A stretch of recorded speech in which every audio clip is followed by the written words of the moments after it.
शांति। दादाओं में दादा विशेष, रत्नों में अनमोल रतन, ऐसे विश्व विभूति थे अपने दादा विश्व रतन, अपने दादा विश्व रतन। दादा विश्व रतन उन अनमोल रत्नों में, उन विभूतियों में रहे जिनको बाबा बहुत प्यार करते थे। पूरे ईश्वरीय विश्वविद्यालय में सचमुच दादा विश्व के रतन बनकर दिखाए।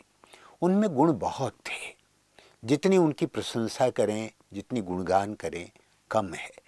लेकिन मैं आज दादा विश्वरतन के बारे में वो विशेषताएं बता रहा हूँ जो विशेषताएं मुझे अपने जीवन में लाने में बहुत मदद की। सबसे पहले विशेषता रही, दादा बहुत अच्छे योगी थे। उन्होंने कभी भी अमृत वेला मिस नहीं किया। सवेरे सवेरे मैं देखता था, बहुत पहले की बात है, प्रारंभिक दिनों में 83 के आसपास या इससे पहले की बात है। मैं सेवा में आया 78 में, और तब देख रहा था कि एक बगल में दीदी मनमोहिनी जी बैठती थी और एक बाजू में दादा विश्वरतन बैठते थे। और दादा विश्वरतन की जो बैठक है, शॉल इस तरह से लेना, कंधे पर रखना और पूरे पाँव को रखना और पाँव पर पाँव रख कर बैठना, और उनकी जो बैठक थी बड़ी गजब की थी। कोई भी देख के कह सकता था कि योगी हो तो ऐसा। और मैंने देखा दादा को, वो दादा की बैठक और एकाग्रता के साथ, इतनी लगन के साथ कि मेरे दिल पर अमिट छाप उसकी छप गई। और तब से मैं दादा को रोल मॉडल मानता हूँ। और यही कारण है कि आज तक मैंने भी मधुबन निवासी बनने के बाद ये लक्ष्य बनाया कि मुझे अमृत वेला कभी मिस नहीं करना है। एक दिन की बात है, 18 जनवरी के दिन रहे होंगे, तब शायद ओम शांति भवन नहीं रहा होगा या कुछ रहा होगा, और हिस्ट्री हॉल में दादी जानकी जी, बहुत मनोविनोद के क्षण थे। उसी में बात करते करते दादी ने कहा कि दादी उनको इनाम देगी जो कभी अमृत वेला मिस नहीं किए हों। कोई है आप में से जो अमृत वेला कभी मिस नहीं किए? तो 3 लोगों ने हाथ उठाया था। पहला दादा विश्वरतन थे। सब जानते थे दादा को। दादा पार्टिकुलर, हमेशा एक्यूरेट, पंक्चुअल, रेगुलर, बड़ी गजब की विशेषता थी दादा में। और दूसरे एक भाई हैं मधुबन के, और उन्हें रामलोचन के नाम से सब जानते हैं। रामलोचन भाई, बहुत अच्छा अमृत वेला उनका भी बहुत अच्छा। और तीसरा मैं था। तो वो आज तक भी याद के, तो फिर दादी जी ने इनाम दिया। तो एक बार मैंने वैसे दादा से कहा, दादा आप सामने दृष्टि तो हम सबको देते नहीं हैं, आप तो दादा ऊपर देखते रहते हैं। तो दादा ने बड़े मनोविनोद में कहा, मैं दृष्टि दूं किसको? नींद में होते हैं लोग तो उनको दृष्टि कैसे दूं?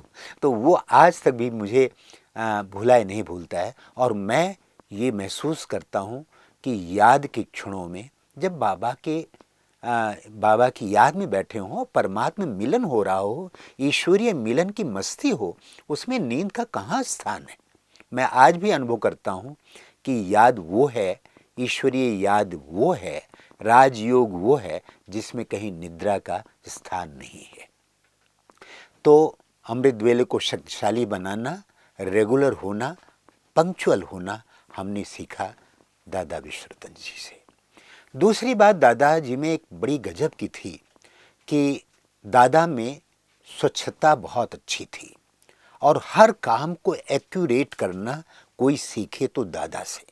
दादी जी हम सबको, भाइयों को, गोपों को अक्सर करके बताती थी कि गोपों में एक कमी ये होती है कि वो अपना सफाई कमरे की, अपने बिस्तर की, अपने अलमारियों की अच्छी नहीं रख पाते। अगर सामान कैसे रखना है, कपड़े को कैसे तह करके और उसको कैसे सेटिंग करके रखा जाए, उसको सीखना हो तो दादा विश्वरतन से सीखो।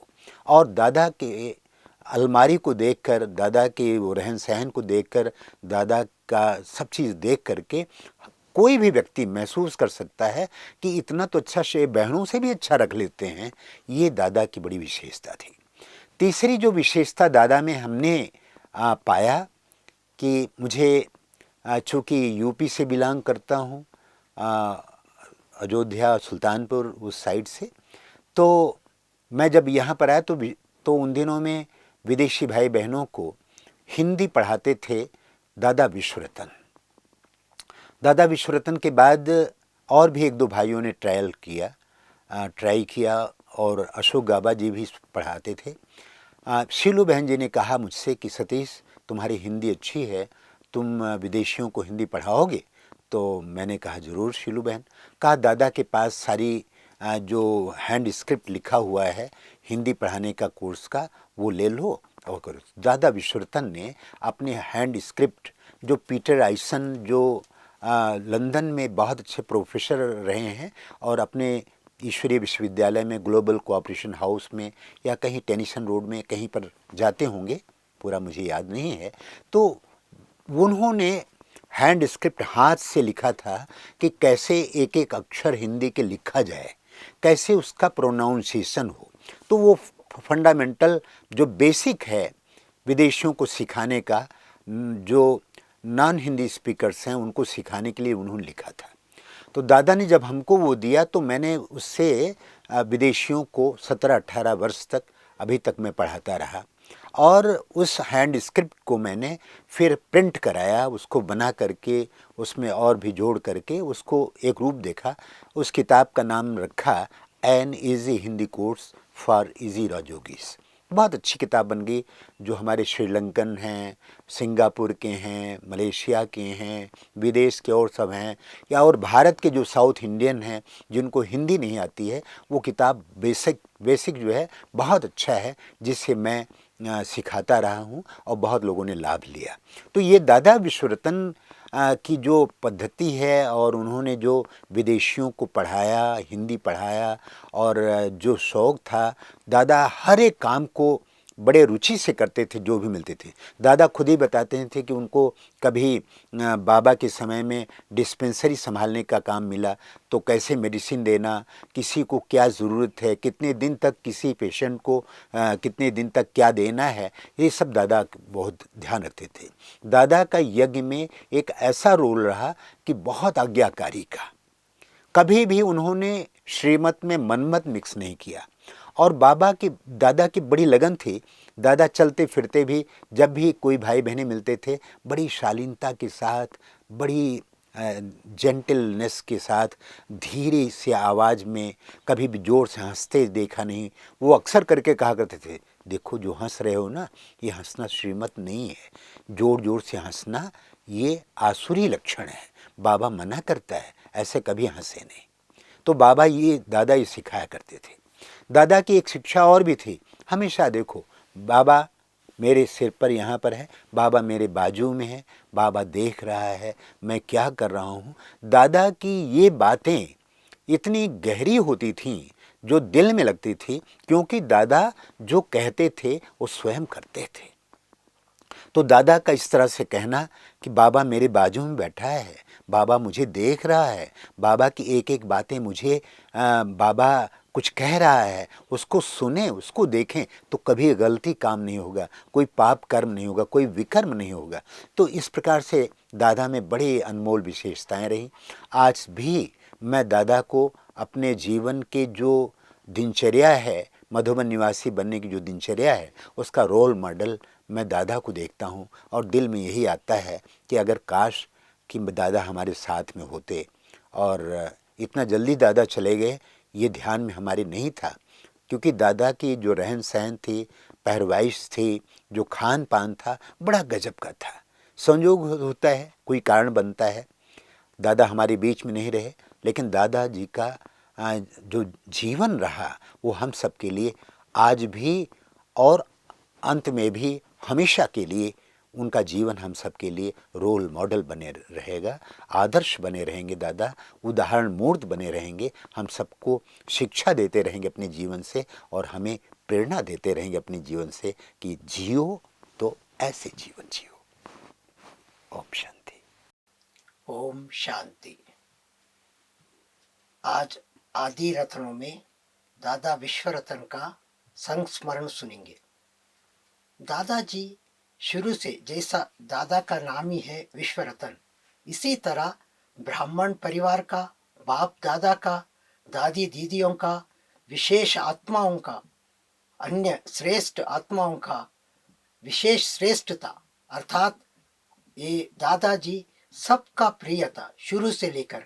दादाजी का हिस्ट्री में हमने देखा, दादाजी जब शुरू शुरू में जब कराची में ज्ञान में आया, मना ज्ञान जब लेने का आधार बना, जब वो पेपर में न्यूज़ पेपर में देखा ये ओम मंडली का एंटी कर रहे थे, ये क्यों ये एंटी कर रहे, ये देखकर दादाजी वहाँ गया।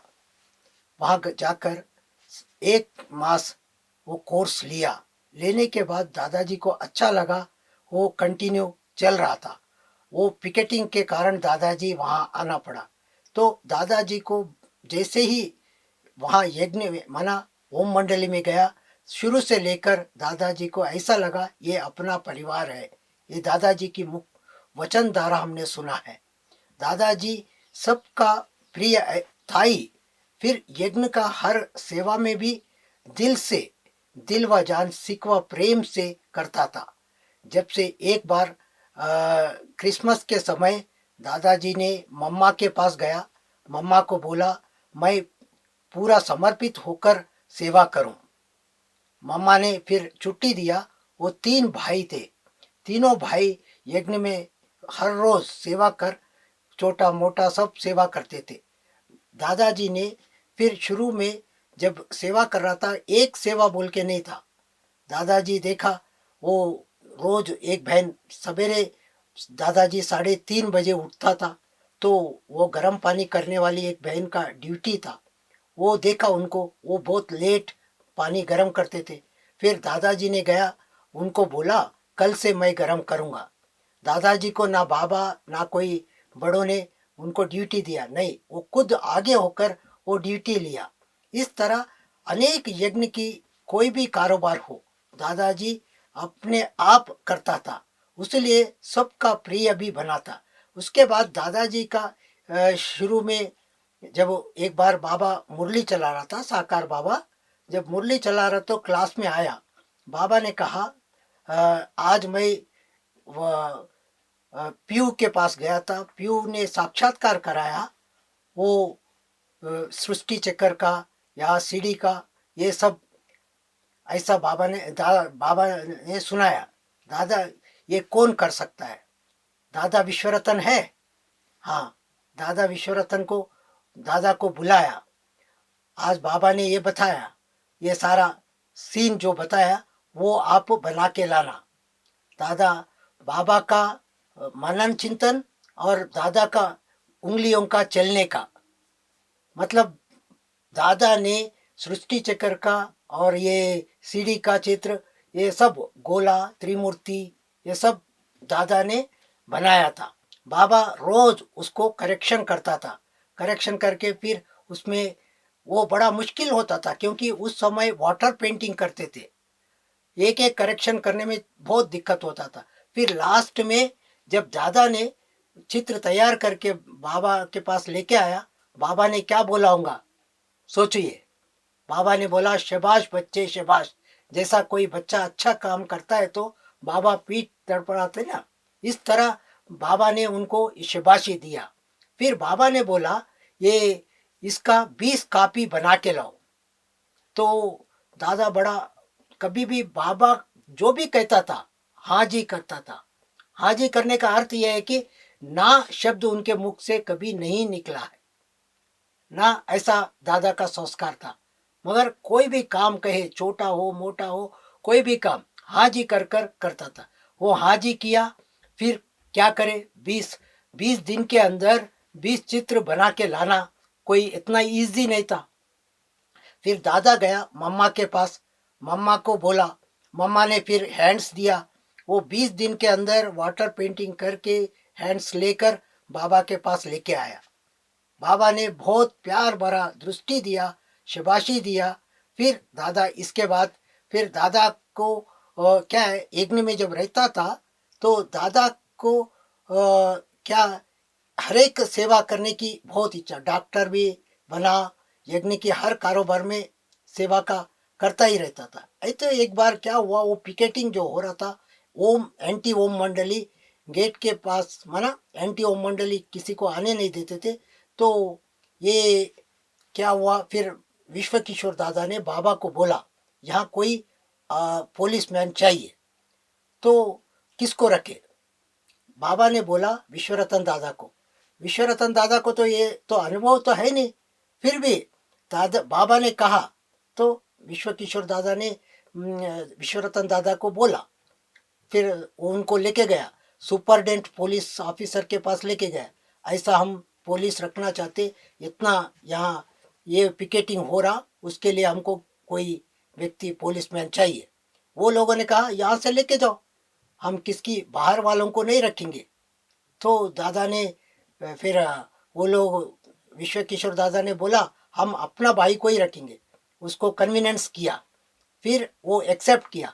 मगर वहाँ जब तक वो उसका पूरा अनुभव ना हो वो रख नहीं सकते।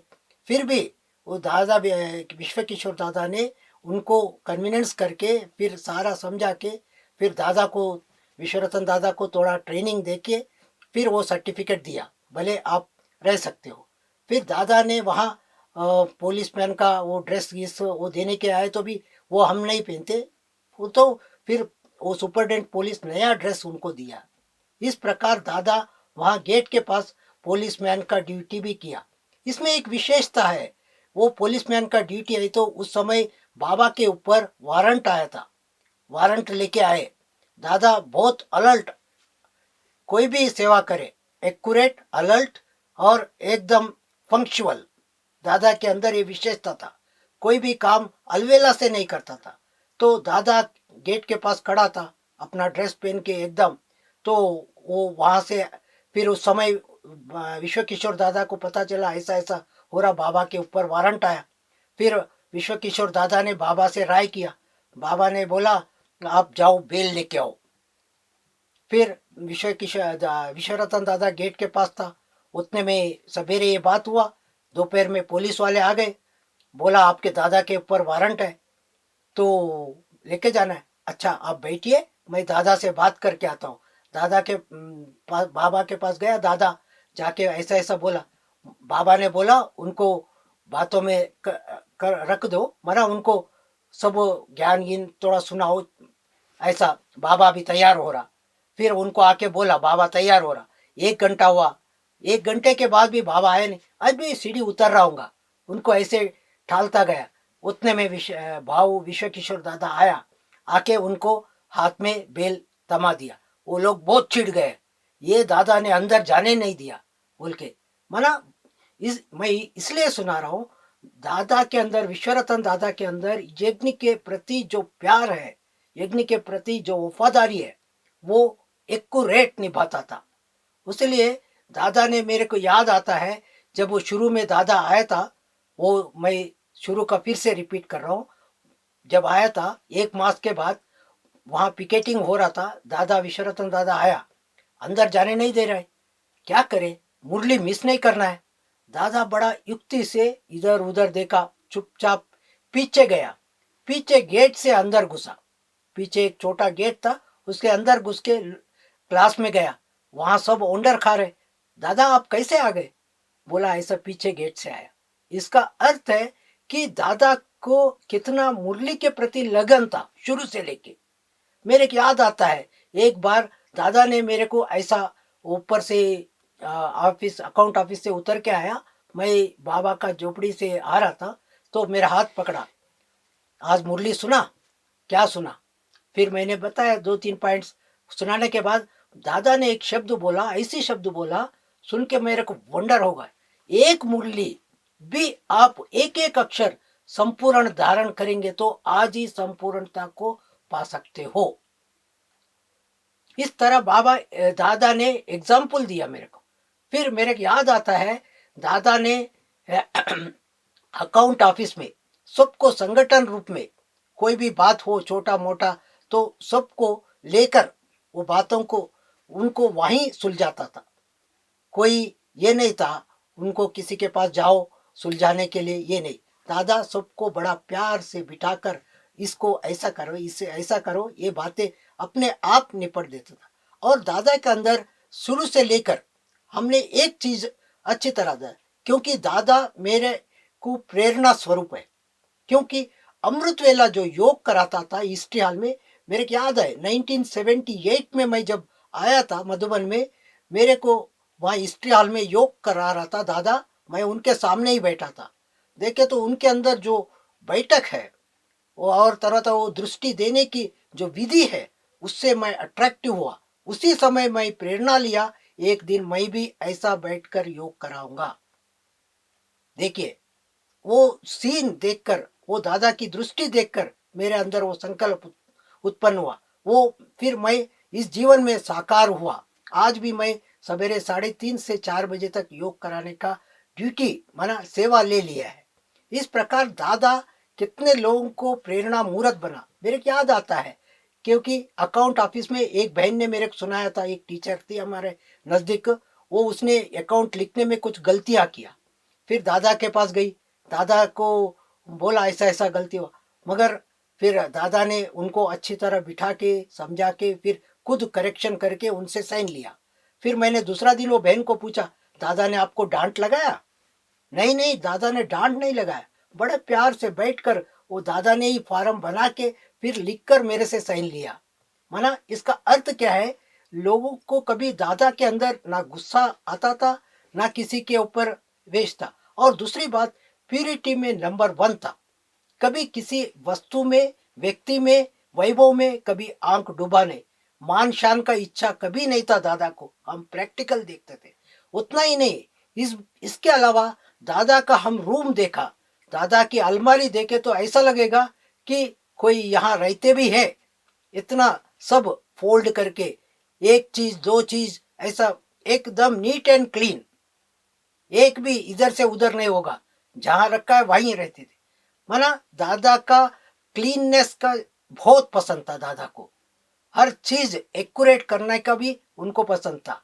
फिर जब वो इतना ही नहीं, ये ज्ञान की बातों में ही नहीं, खेल में भी हम पीस पार्क जाते थे दादा के साथ। हमने एक बार गया था पीस पार्क, वहां फुटबॉल खेलते थे, दादा गोलकीपर होता था, मजाला गोल बॉल उनको उनसे छूट जाए, इतना हर चीज में। वॉलीबॉल खेलता था दादा, वो भी इतना एक्यूरेट होता था वॉलीबॉल में, कोई भी बॉल मिस ना हो। इस तरह दादा का जीवन में यदि हम देखा गए तो अमृत वेले का, योग का, मुरली का उनको इतना लगन था। वो कोई भी चीज यज्ञ का कार्य में कभी अलवेलापन उनके अंदर हमने देखा नहीं, कोई भी कार्य में, क्योंकि अलवेला उनसे दूर भाग गई। हमने प्रैक्टिकल उनके जीवन में देखा। और उसके अलावा एक बार क्या हुआ, मैं ऐसे आ रहा था उधर से चलते हुए आए तो वो होता है ना भाई, जवानी है, चप्पल ऐसा घिसते हुए आया।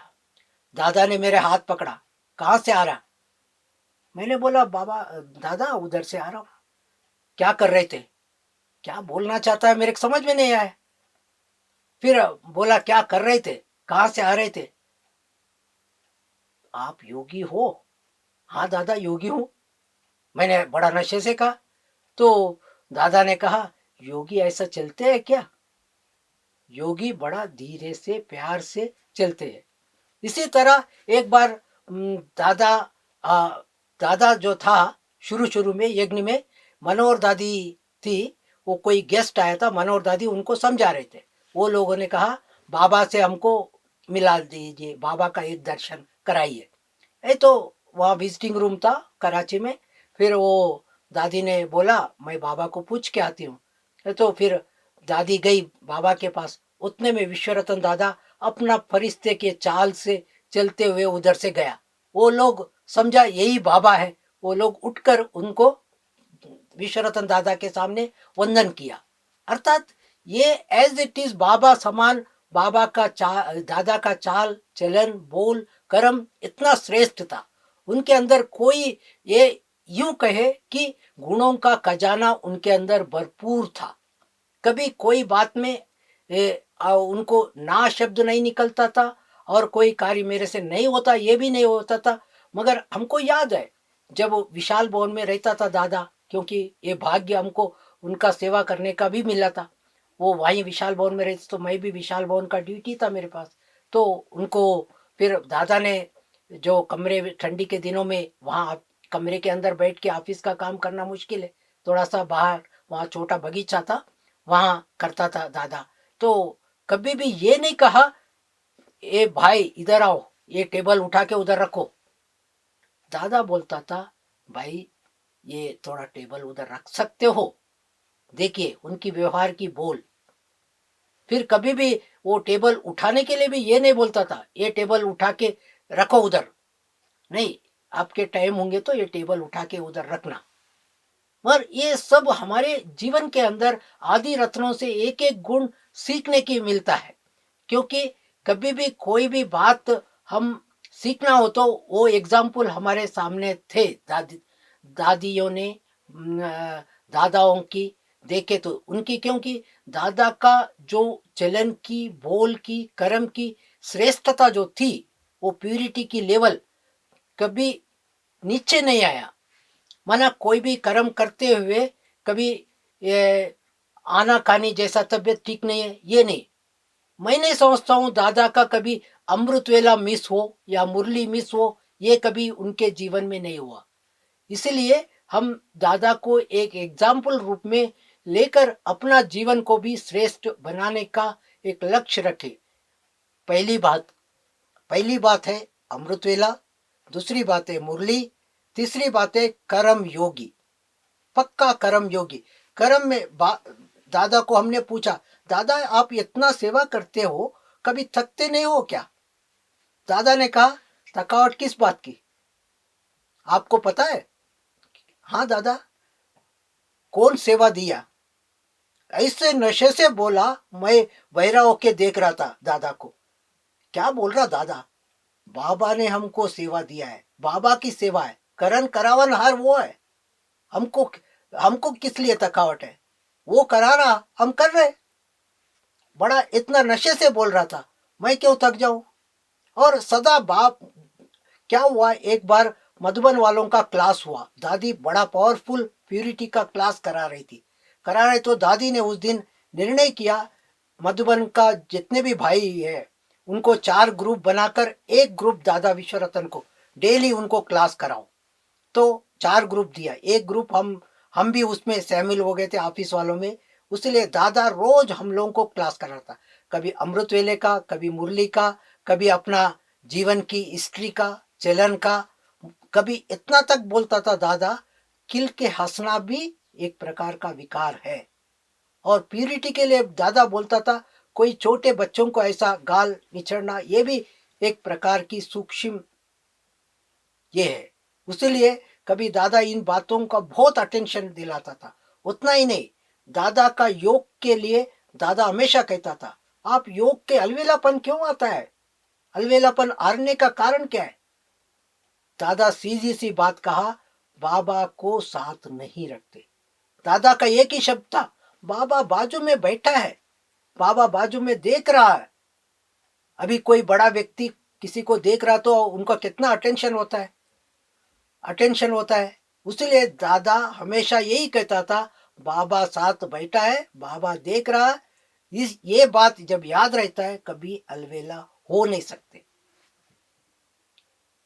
ओम शांति। लेकिन गहराई से पहले चेकिंग करते हुए जाओ। जो बाबा कहते हैं, जैसे कहते हैं, मैं उस पर चलता हूं। प्यूरिटी का भी देखो, पहली फाउंडेशन है। प्यूरिटी नंबर 1 फाउंडेशन है, समझो। जब प्यूरिटी नहीं तो ज्ञान भी बुद्धि में नहीं बैठता, योग भी नहीं लग सकता।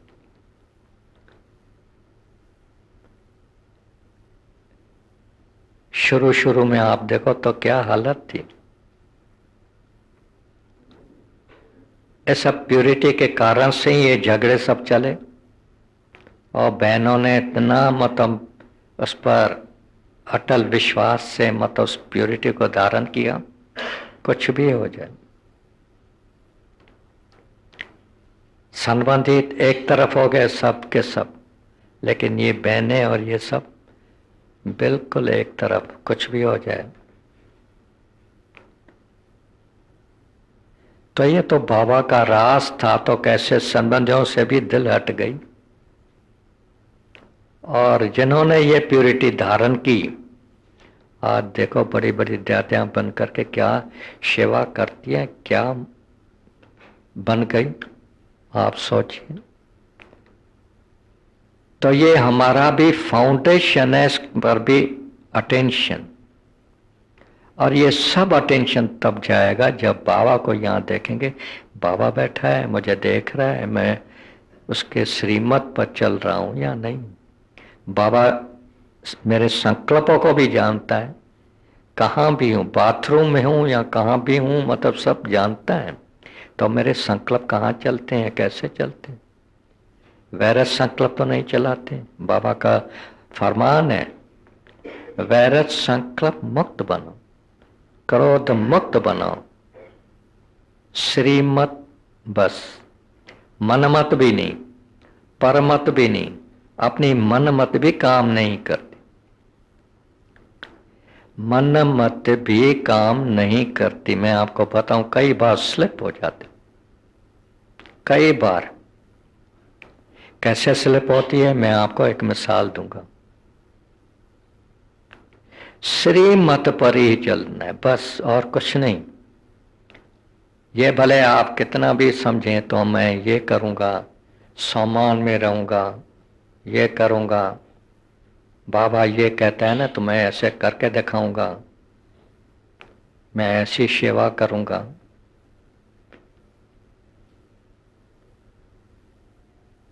लेकिन नहीं, ये सर्वशक्ति दाता बाप है, उनसे ही शक्ति मिलनी है, ये पहले समझ। सर्वशक्तिवान बाप है और वो बुद्धि में डालता है तब कुछ कर पाते हैं। नहीं तो 63 जन्मों से रावण ने हमारी कलाएं खत्म कर दी, बिल्कुल 9 कला बना दी, हमारी शक्ति खत्म कर दी। अब बाप आया है ये सर्व शक्तियां हमको देने के लिए, तो हम उसके आज्ञाकारी बनेंगे अथवा उसके श्रीमत पर चलेंगे, आज्ञा पर चलेंगे, तब तो बाबा श्री ये सर्व शक्तियां भरेंगे ना।